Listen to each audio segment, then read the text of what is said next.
হুডখোলা জিপের সামনে বসে রয়েছেন মমতা বন্দ্যোপাধ্যায়। না, ইনি মমতা বন্দ্যোপাধ্যায় সত্যিকারের মমতা বন্দ্যোপাধ্যায় নন, কিন্তু মমতা বন্দ্যোপাধ্যায়ের সাজে তিনি এসছেন। আমরা দেখতে পাচ্ছি সেই নীল সাদা শাড়ি, পায়ে রয়েছে হাওয়াই চটি এবং সেই বেশেতেই রয়েছেন।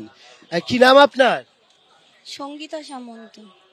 আপনি যে এই যে মমতা বন্দ্যোপাধ্যায় সাজে রয়েছেন, কিরকম লাগলো মানে এই সাজে বেশভূষা করতে?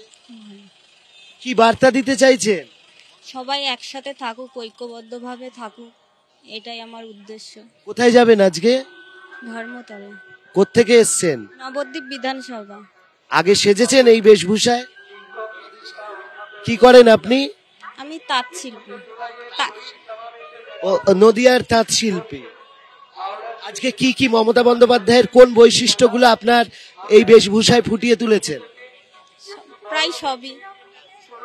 আমরা দেখতে পাচ্ছি সেই হাওয়াই চটি থেকে নীল সাদা শাড়ি, সেই সমস্ত কিছু পরেই মমতা বন্দ্যোপাধ্যায়ের সাজে সজ্জিত হয়ে এই ধরনের হুডখোলা জিপ, তাতে কালো পতাকা রয়েছে এবং সেইভাবেই তিনি এগিয়ে যাচ্ছেন 21শে জুলাইয়ের যে মঞ্চ রয়েছে সেই মঞ্চের দিকে।